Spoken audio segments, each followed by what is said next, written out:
welcome to Provisionally Approved, the show where there's no pressure, just don't stuff it up. I'm Mike Gorry, and #GorryFact, zoologists recommend that you don't get too close to a gory's cage, lest it start talking. With me here tonight is... Maria. I'm Grace. I am Jack. No, I'm sorry, I'm Justin. I don't know who I am today. You kind of want to make sure you've got your own name sorted before... Well, Jack's been in the seat the last 2 weeks, so as soon as I sit in the seat, I thought I was Jack. Oh, okay. But tonight there will be no Star Wars at all. We've had 2 episodes of Star Wars. Enough is enough. All right. So Maria and Grace, we haven't seen either of you here for a short while. Since last year. Yeah. Since last year. Forever eternity. So what's been going on over the summer, December, January? Well, it's, I guess, holidays and just relaxing and just doing some outside projects. Yeah. Christmas. Well, yeah, I understand you've been doing some PAing. Yes, I'm a production assistant on a new project called Witches TV series. It's it's new. It's like in pre-production. Unless I've confused the two. It is an I'm just production assistant on there, just working on it, and it's on Facebook too. Yeah, nice. What about you, Grace? I've been doing the same, just kind of relaxing. I went to Tassie last week. I went camping the week before. Done lots of cool stuff. But today I just had to sit down and kind of get back in the swing of things. So I've been working on 1700 because I'm EPing that this year. And I just had a meeting for Offbeat Season 2, which is really different. Field producing that one. And yeah, it's just kicking off now. So yeah, that's how I've been spending my time. Beautiful. So you said you're field producing for Offbeat. Have you done? So have you done that? Have you done that before, or is that? I kind of stepped in as field producer for the Leak Season 1. That was 4 weeks, so this one is an 8-week season. It'll be a bit different. But when I was daily producing Season 1 of Offbeat, we didn't actually have a field producer role, and because my day was Melbourne, I was kind of doing all the things that a field producer would have been doing anyway for my day, so they expanded on that role. So pretty much just relieves the producer for a bit, so it's not like the producer not running here, there, everywhere, like a chicken with its head cut off. They've definitely streamlined it, so the daily producers for Season 2 kind of get set in their content, so they're more focused on the run sheets, and I think that's just a lot more balanced. That's good, that's good. Yeah. It's good that you can take a show and go, okay, this is what went well with the season, this is what's gone bad with the season, and now we're going to go and improve it by implementing this. 100%. Like, Season 1's always going to be a lot of learning, but yeah, Season 2, at least they've got the privilege of like kind of benefiting from our mistakes and all that kind of stuff. So I'm pretty excited for it.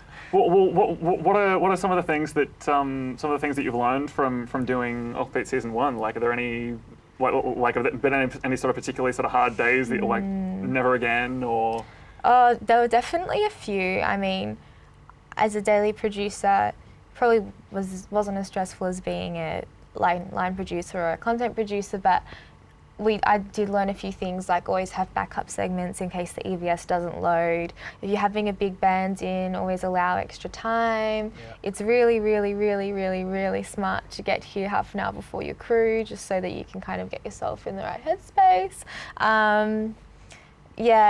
Lots more things. Like, I, from that season, personally learnt that I like doing packages on location. So, I mean, everyone took something different out of it, but that's what I took from it. Well, the EVS thing, like, is that something that happened one week and you sort of didn't have a backup plan? Yeah, so there were a few times there because we didn't really have that much time before the season started either to put too much into it. So we were kind of planning as the week went. So when you finish one episode, you'd suddenly start planning the next one for most of your segments, unless you had something going every week.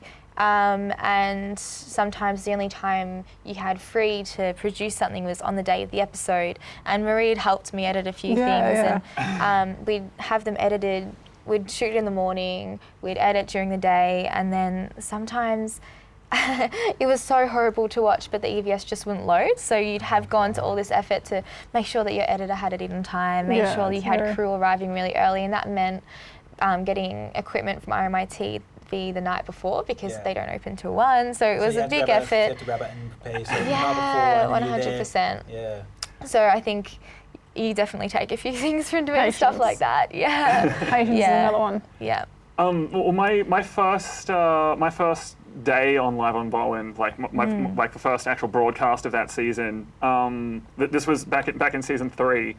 We had a music video sort of queued up for the for the credits sequence, but they didn't have the credits attached to it, and so I ended up sort of being called in, sort of like with a few hours to go, sort of going, okay, like put the credits together on this video in this way, that sort of thing. Just like do it as quickly as you can, and then render it. And then we spent 2 hours having rendering issues because I'd been given the wrong format to edit it into. And so once we'd worked that out and actually rendered it and started uploading it, it was time to send it to broadcast. And so we were literally uploading the video of the the re-rendered video of the credit sequence as we were playing the credit sequence. And so it got about 10 seconds ahead, and then it caught up after about 30 seconds and started.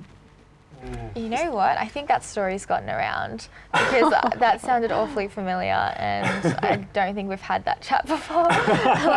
Sounds like a very stressful situation. That was my Intense. first day on broadcast TV, right? Oh, wow. First ever day. Yep. So like obviously we'd been preparing that for about 2 weeks. Like we'd started shooting the field segments about 2 weeks beforehand, and we'd had the tech run and a rehearsal and all that sort of stuff. And then we just had that one EVS screw up. And it ruined 2 weeks of work. Well, it didn't completely ruin it, but it was like, oh, that's really awkward. And Channel 31 had to cover it with an ad or something. Just sort of cut early, that sort of thing. I think they're prepared for that sort of stuff anyway, because it's bound to happen, especially with live broadcast television. Is this live? Yeah, this was back when Live on Bowen was actually live. So it was actually a live show, so it wasn't just like a recorded show at the start, of course. I only know it as like a pre-recorded, I think. But yeah, I didn't know it was live. Yeah, it became pre-recorded the following year, I think, because we lost our direct link to Channel 31. Okay. So that was. I don't remember. I actually don't remember whether that was season 4 or 5 that I think that was happened. last year. I know it was Yeah. when was Claire and what's his name? Yeah, Simon it was Taylor when, and stuff were when Simon and Claire came on. Yeah. Yeah.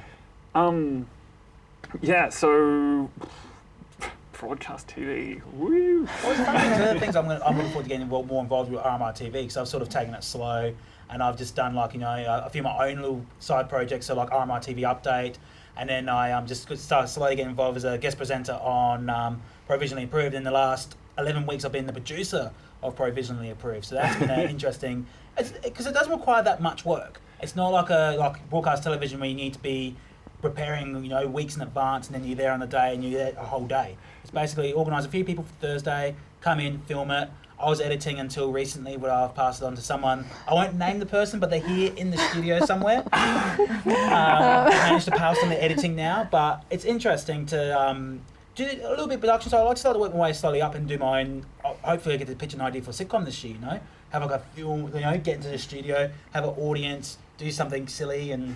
Well, see, it'll be interesting when, because Channel 31's sort of going down at the end of this year. It'll be interesting, sort of as RMITV sort of makes more of a push towards sort of online content, like whether we get some live streaming happening or. There's other channels out there that we can broadcast to, so it's not like end of Channel 31. No, we can no longer give TV content to other stations like Channel 10, 7, and 9 won't do it, because there's other stations that might open up their own station. There's already a few small community stations on the Foxtel. Foxtel's still around at the end of the year due to Netflix.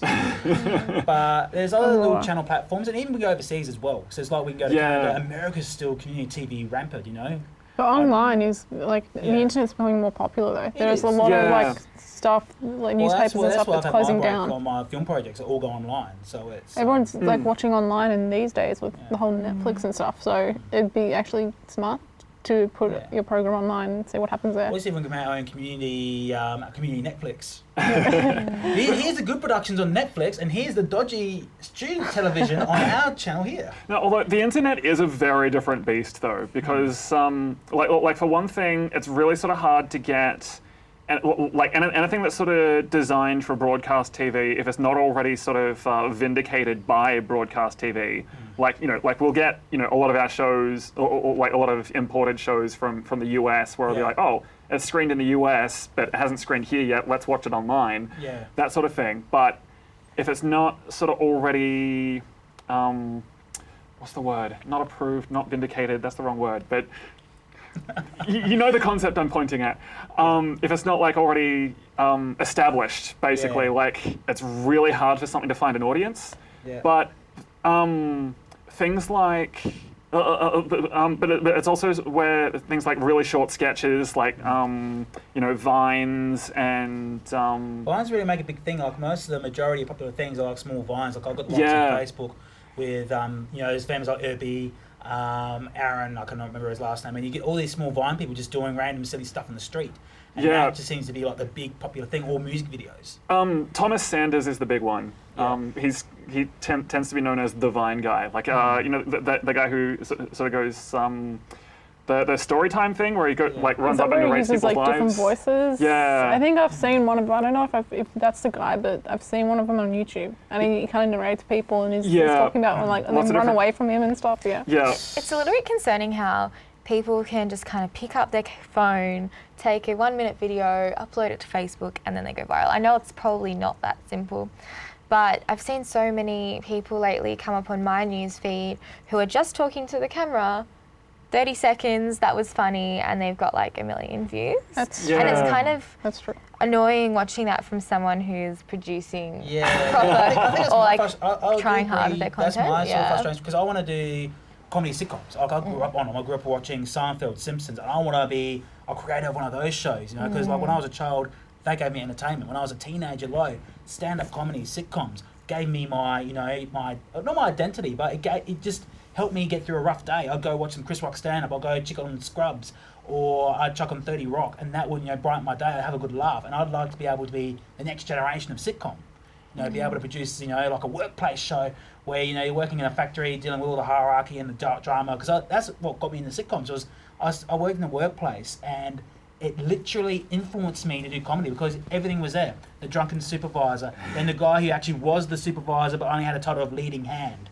Then you had the two women who are all together. You always thought, oh, there must be lesbians. There must be. Then the supervisors who just pretty much mess around with everyone.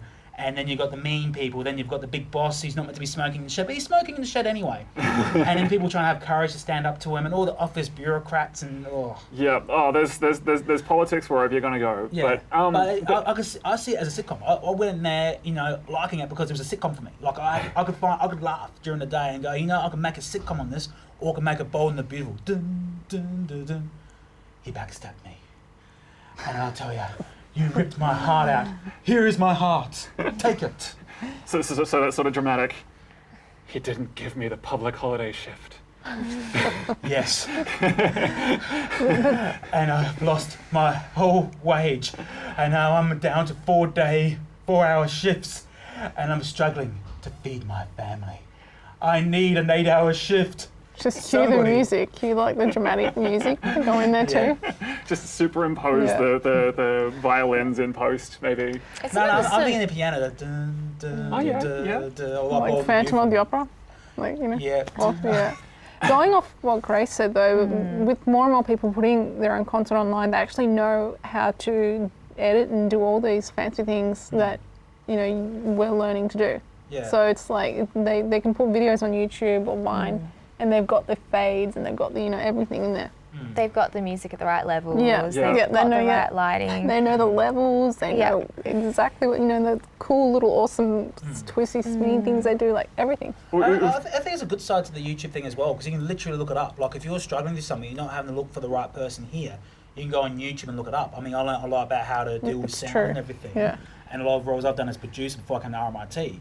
I'm not streaming, but before I came to RMITV and done shows like this, when I'm in the studio, I learned how to build my own studio. I learned how to do my own sound, and all on a budget. And then as I've gotten better, of course, I've bought the right equipment. But YouTube gives you that medium of you're able to access videos to help you create your content. Well, it's interesting. Like you kind of tapped into what I was about to say a little bit. With just like a few seconds ago, but like even stuff like the like vines or like those 30-second videos of people literally talking at the camera, they succeed for the same reason that anything else succeeds, and that's that they've sort of like One, they've got the technical aptitudes just right, but Yeah. also because the content that makes it is stuff that taps into something that people didn't know they wanted to see. Yeah. Which is usually the same reason that a TV show will succeed or that a movie will succeed. That it sort of what's the phrase? The thing about YouTube though, you can build, as I think you mentioned, you can establish yourself, build a listener base or a fan base, and then you get on TV. And that's what a lot of YouTube stars, like Miranda I think Singh, the is one doing tourist that that I know now. is Freddie Wong and Rocket Jump Ship. yeah. Miranda Singh is another one. She's like a comedian who had a YouTube series, and now because it's got like the fan base, she's built it up. Yeah. She's getting on TV. Thomas Sanders is a big. I mentioned Thomas Sanders before, I think. Yeah. Yeah, he's but anyway, keep going with your... I just came back around to the exact same thing twice. No, I actually don't think I had anything to add to that other than that, like, he's done like a couple of lines with Sean Bean and like a few other big names. Yeah, something I was thinking was, I mean, say someone decided I'm going to build myself up on YouTube because I like producing media. How would that compare to thinking going through like a route like what I'm doing? I'm going to go to uni, I'm going to do the community TV stuff. Like, how would that compare? I mean, you see some people become sensations in 1 year, but then I'm sure there'd be thousands more for every one person who never quite there's wins thousands enough, of people who you know? struggle and might not even make it, or they'll make it to a little level, while one guy who does it for 1 year somehow has the magic touch that gets them to go above and beyond. But I know, like, YouTube actually does pay you for the amount of views you get, and I noticed that most people that really go places on YouTube and really, get like a listener base, or not a listener base, a fan base, they literally, because I read this article on YouTube and they're literally talking, the ones that struggled are the ones that are trying to kind of do casual work and also do YouTube, the ones that don't.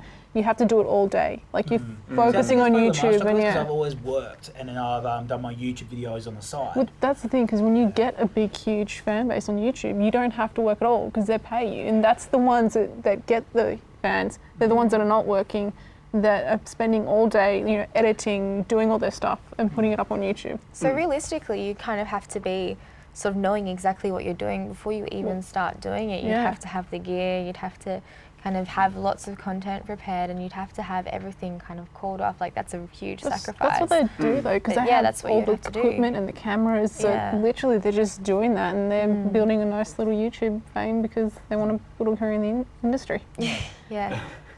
Well, it's kind of like, well, trying to get into any other part of any other part of the industry, really, because it's that thing of like, well, if you want to actually sort of make a name for yourself, you have to sort of make all these sacrifices to get your work out there, whether it's on YouTube or even just sort of like, sort of building up a few contacts within the circuit, and then when someone else makes it, they want to take you with them, and there's a difference though. But when you come to community TV, you don't get paid the way YouTube does though. Eventually, when you build up like 1,000 or 2,000 or even 50,000, they start to pay you to constantly put content up.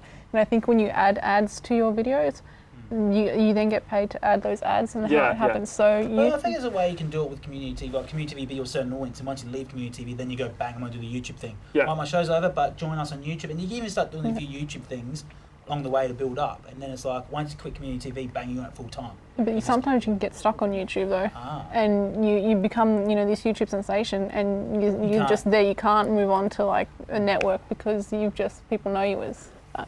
Well, you're sort of talking about it like that's somehow like a lesser job than being on broadcast TV. If you make it on any form of medium, you've made it. You've hit the dream of thousands of people, and even if you can't get that next level, you always will have that success. Even though, and the thing is, a lot of people will have those barriers and still get around them. I think if you want it bad enough, you'll find a way to make it work for you.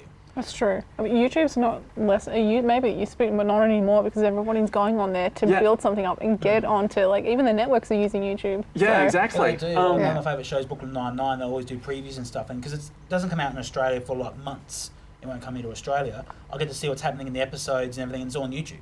It's all becoming popular. Facebook. Yeah, so it's... And a lot of YouTubers just use YouTube because they want to use YouTube, and they don't have goals to make stuff on TV. They just want to do YouTube. So me, I always wanted to go to I guess community that's TV. different as well, yeah.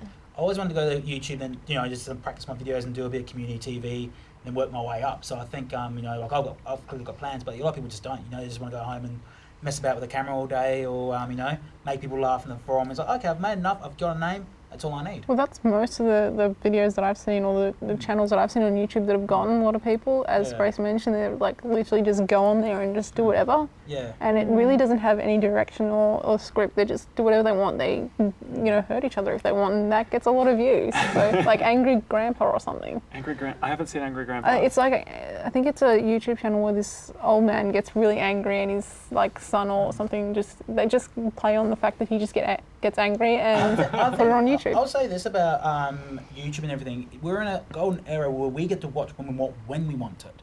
It's not like 10 years ago where you have to watch what the TV station wants you to watch. Or, like with me, if I want to watch Simpsons all day, I'd have to record video after video after video, then play it back a million times over. Yeah.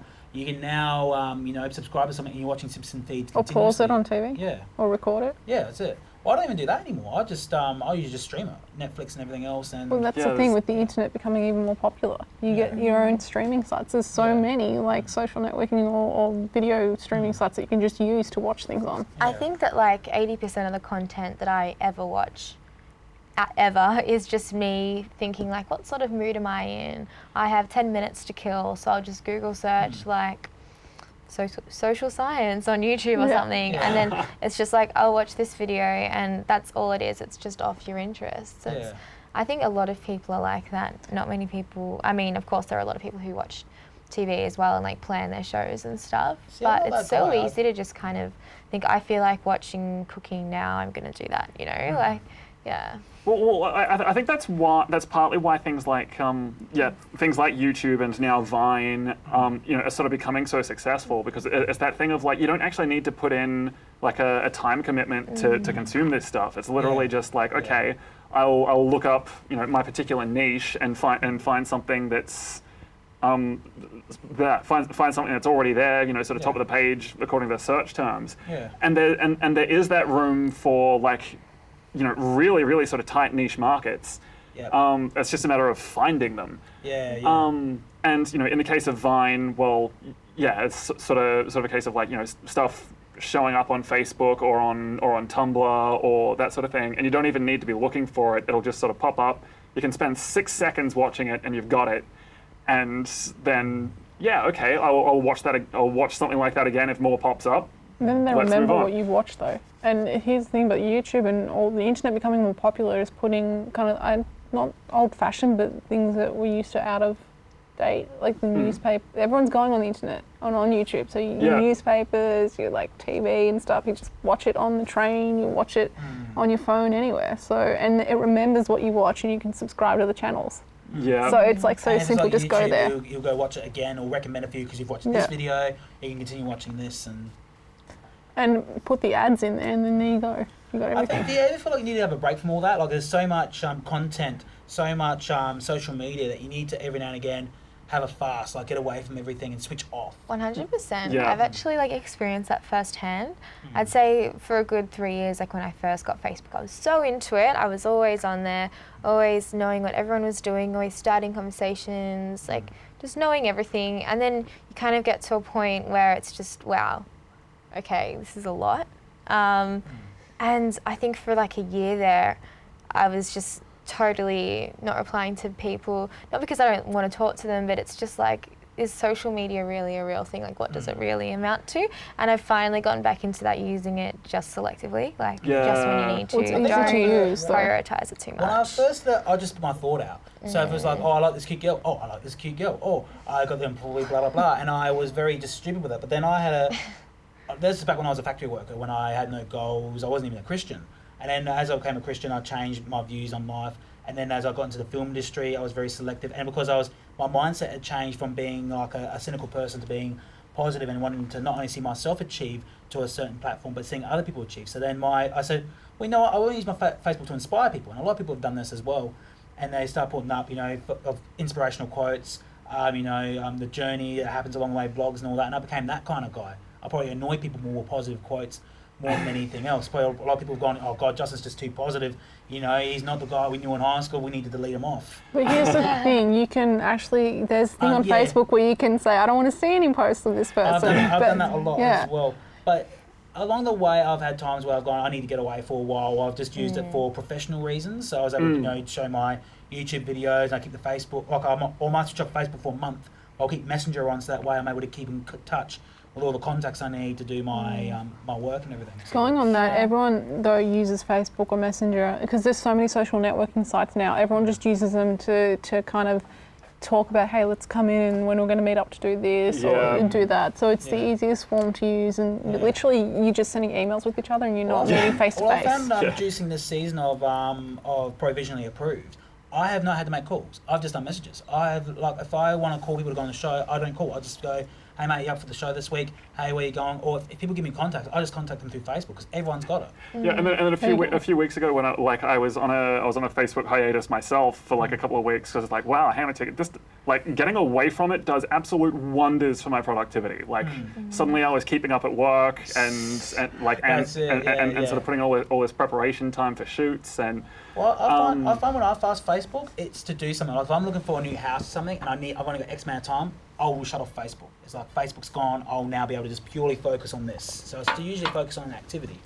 I think that a big problem with Facebook is that a lot of people forget that it's Facebook and that things aren't real. Like people just post what they want you to see. There it is right there. And that's just the worst thing, I think. I mean, I'll only post a photo like once a year if I'm changing my picture. Like, I think you can post a status like on the odd occasion, but people who spend too much time on there will actually get sucked in and they'll be like, why am I achieving all these things? If you wake up in the morning and you're looking at your phone, looking at Facebook, then you feel like the rest of the world's already achieved stuff and you're behind when really you're not. You've just woken up and you've wasted 10 minutes looking at your phone. Like, I think so many people fall into that trap and it's so easy to do and it's so ingrained. It's so easy because it's right there. It's right there in front of you. You know, it's like first thing, oh, my phone's there. I've got a book here. I should be reading a bit of a devotion or something, or I should be reading, on how to. Because I'm not somebody who reads novels or anything. If I'm reading, I read. I'm a motivational person, so I generally like to read biographies, self-help books, self-educational books on how to do things. So, and like you said, you easily fall into a trap. Like I've got a book there I haven't read in months, but I've got my phone's always there, so it's easy to grab it and go on YouTube and watch a video, than to pick up the book and read it. Even though the book's good for you, you pick up the thing that's bad for you. Yeah, 100%. But with social media though, you've got companies using it as a way to, you can be like a model. So they use it on social media. You get like 1 million likes on Instagram and you get signed by talent agencies and modeling agencies. So they're actually using it to you can have a career on there. And you're literally spending the whole day just trying to get the best photo and put it up there. I like what you're pointing at here because it's basically this thing of like, pretty much like on Facebook, everyone's sort of building a personal brand. Yeah. Yes. Whether it's trying to build up a fan base or like just trying to like impress their friends or whatever. It's the easiest way to do it rather than get a domain and start a website. But it's sort of like building up a brand for your personal life as well. True. I think with the Facebook, that's what it is. Your website's your life. Basically, this website is your life. This is you. This is you that you want people to see. You want people to see that you're on a film set. You want people to see that you're going out to all these fancy places. You want people to say you're living up a high life. And no one knows what's going on the inside. No one knows that you're, struggling with debt, struggling with this. You want to talk to someone about that, but you don't want the whole world to know, so you don't tell everyone. That's like, again, that's sort of like, just building up that personal brand and sort of this thing of like, this is the image of what I am. This is what I want you to think. Yeah. It's funny because there was a couple of years back where no business or anyone who wanted to build something would go on Facebook because it wouldn't look respectable. Now it is. Now you've got like small businesses saying I make cakes or I make film, and it's like an easiest way. I know like when I was doing radio, when I'd interview some performers, they'd actually mention if it wasn't for Facebook or things like that, they wouldn't have their fan base. They wouldn't, because Facebook you can stream your music, you can put anything up and promote yourself, and they wouldn't have the people that they have. So it's good, but it's not good. I guess you got to use it in like you find the best. What's that word? different times. Balance, there Yeah. you go. Yeah. I think 100%. If you're using it to contact people on necessity, and just using it to document key things, then it's good. But you would never want to be too reliant on something so like untouchable. You know, it's just there. It's never really going to pay off to anything. Yeah. Just use it how you can and don't get too Could. into it. It's yeah. good. It could if they, you know how you promote a brand, and you get paid to do that. So, on that note, like when they're paying you to promote their brand, they're kind of enabling you to keep going on social media. I think a lot of people fall into the trap of thinking, like a lot of girls do this, like 18-year-olds, I'm 18, like I've seen it happen. A lot of girls think, oh, I'm going to get 10,000 followers and then I'm going to start making money off this. But it's so rare that people actually do. And I think a lot of people fall into the trap of thinking that they can or that that's plausible. It's almost seen as like an easy way out, but it's not. Yeah. I think it goes to the golden rule of a lot of people believe that you're going to start something. It's like network marketing is an interesting one where they say everyone can be a millionaire on network marketing. But really, if you dig down the statistics, and it's the same with anything, only the top 1% will hit that mark. Everyone else, like 5% will be financially secure. The 94% will literally be broke. That's pretty much the logic. Or, they will not be able to go that far. And I think that's the same with like what you were just mentioning then with models, it's the same thing with film production. You're going to have that top 1% who's going to dominate the market. Then you've got the 5% who'll do all right. Then the rest of them are either just getting a little bit out there or they're struggling. Well, see, this interests me suddenly that you say specifically like the top 1%, because that almost seems to suggest that, like, okay, you pick 100 things where only the top 1% make it, and you try each of these things, and it's like that. It sounds like it's a 1 in 100 chance. Yeah, like, but the industry tends to use the same people over and over. Yeah. It's like a revolving door. They don't tend to bring new people in. It's like using them. Makes a mark, then they can pretty much go to any platform and succeed. Yeah, but it's hard to make a mark though. Like once you make a mark, but it's the difficulty is making that mark and not using. Someone was telling me about the 10,000 hours rule. Have you guys heard about this? Yeah. So basically, if you haven't, if you spend 10,000 hours dedicated to a certain skill/field, you'll find that all the people, it's like statistically proven, who have devoted 10,000 hours are all at the expertise sort of level, and then it's just by chance that you fall into a gap where something new, like a new thing's being created, and you're the one who has to figure it out. And I think it could even be the same with social media. If you want to spend 10,000 hours on it, yes, you're going to have a lot of followers, you'll probably get a lot of likes.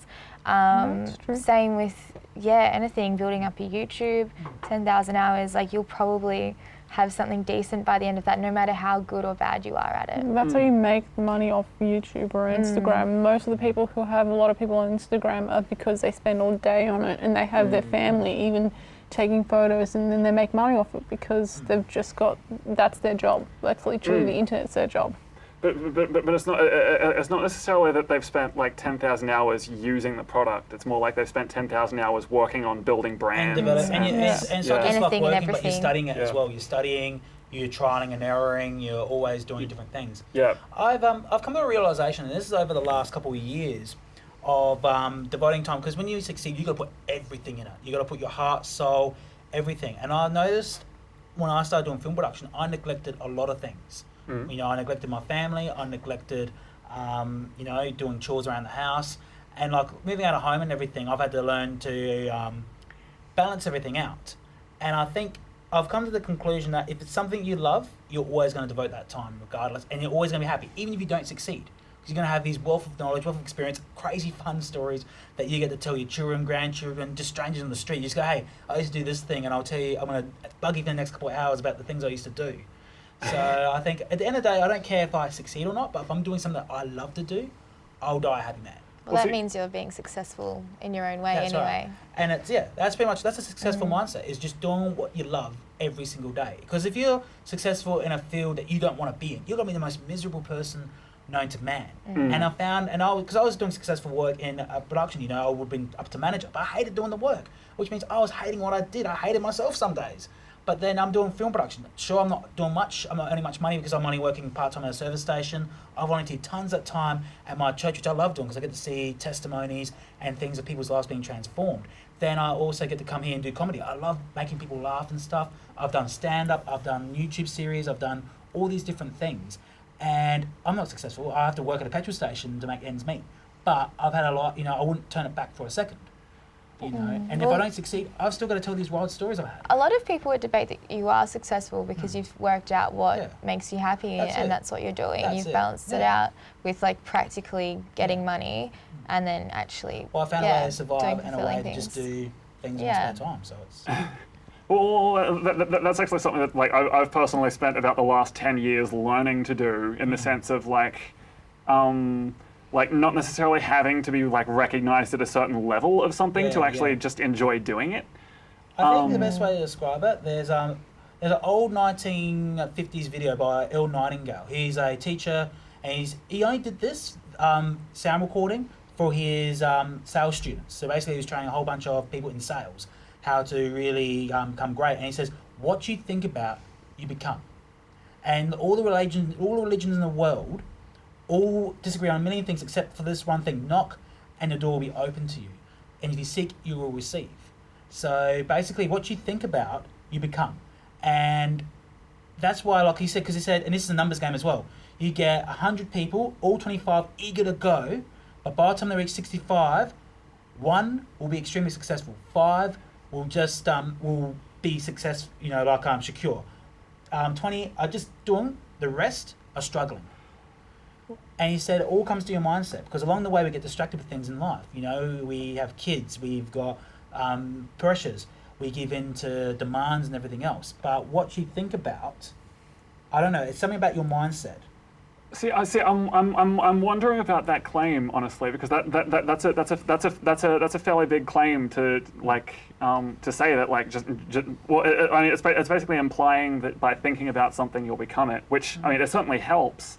But if you think about it, it's not just think about it once. You think about it day, night. You're obsessed over it. Like with me with film production, I obsess over it. I obsess over the next project that's in my head. If I haven't written that script, it's gonna nag at me till I do it. Like Bogan Bachelor, I threw it away. I said I'm not gonna do it. But it kept nagging me to the point I've gone, okay, now I'm doing it again because it's in my head. So I've gone, okay, now I'm doing it. With that phrase, what you think you become, it's so true, but you can't take it too literally. Like you can't say, oh, well, I'm going to think about this once. Yeah, exactly what you said, If someone's been thinking about something for a year, then yes, if the opportunity comes, they'll act on it. The person who didn't think about it won't.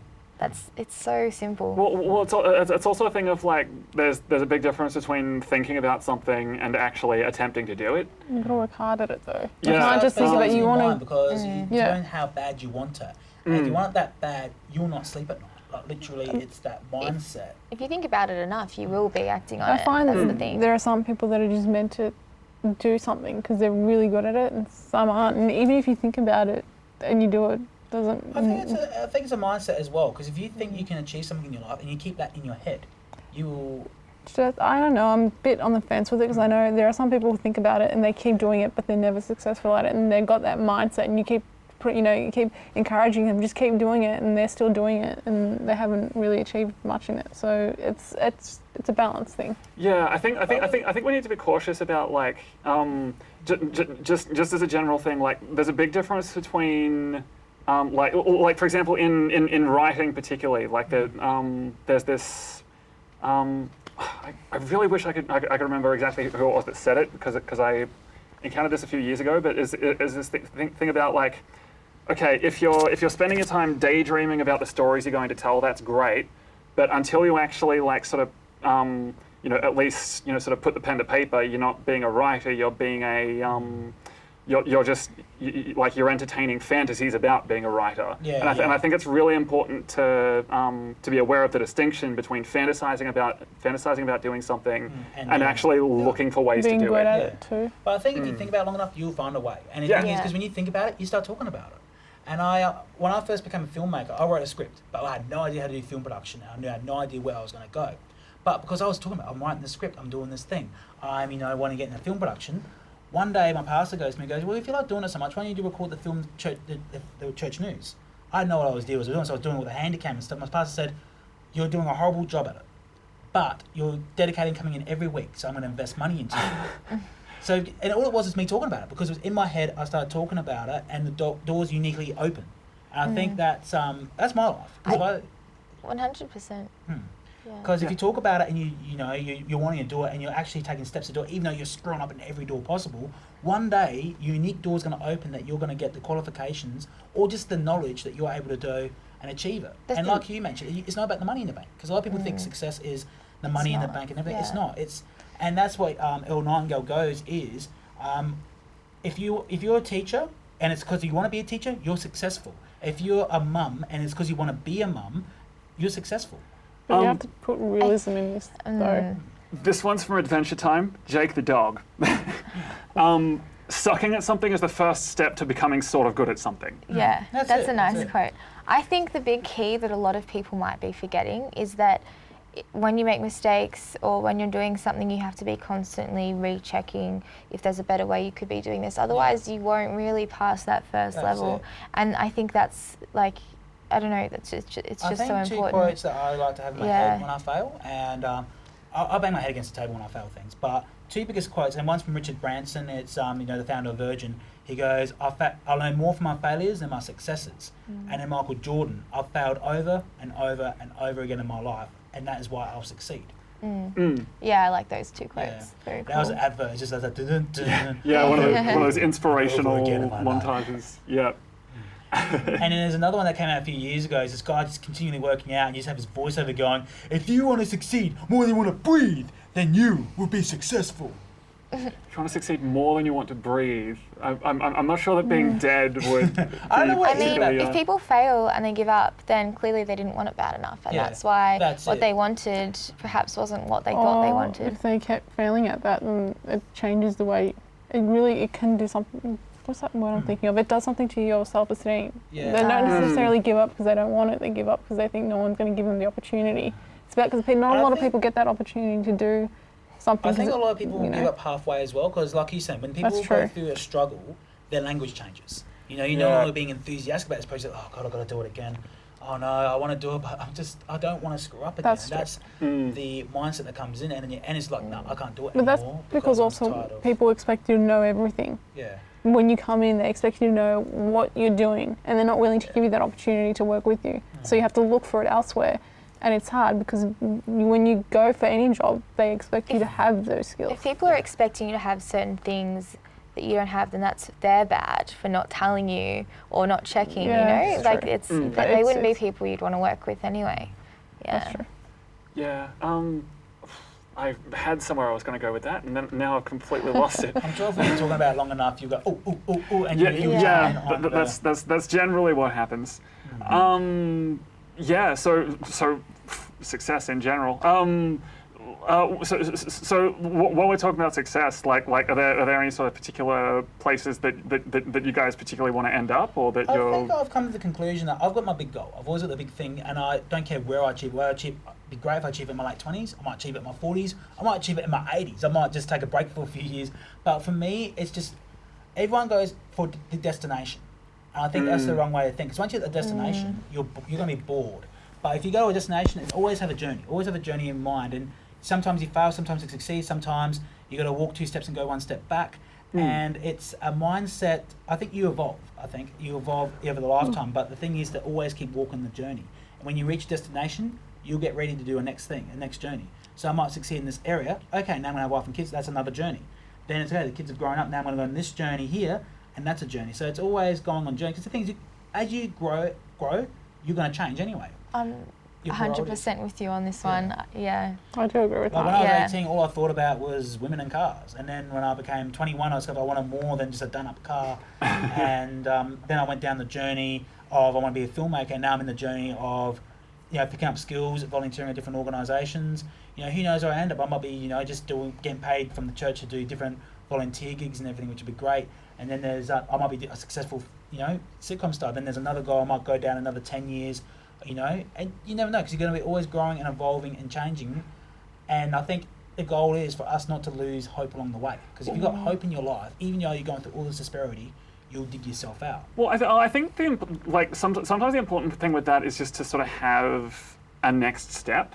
Like whatever it is you're doing, like not necessarily sort of have the final destination in mind, like, oh, I know where I'm going to be in 10 miles, but I know where I'm going to be in 3 steps. Yeah. And then by the time you've walked those 3 steps, okay, I know exactly, you know, what my next step is going to be. I'm not like that. I don't know where I'm going to be in 5-10 years time. I'm an optimist, so I have an optimistic kind of view, like a realistic and optimistic view to it. So when I had that idea of where I wanted to be, it didn't work out. So I know what I want. I'm just going to see where it goes Guys, and we're what going to happens. have to leave it there. I believe this is the end of the show. I'm getting phone calls from the producer who's going to kick my butt if I don't wrap it up now. So, I've been Justin DeLaya.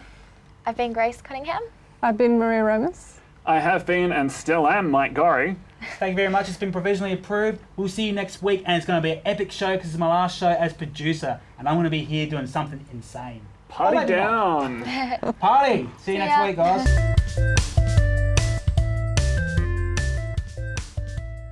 Thank you for watching Provisionally Approved. If you like what you've seen, if you want to see more episodes of Provisionally Approved, click to the right button over there. If you want to subscribe to RMITV, down the bottom where the RMITV logo is, you can subscribe there. And if you're looking for more interesting content, we've got another RMITV production underneath Mike Gorey somewhere down there. Please watch it, guys. Please support RMITV student television. We'll see you next week.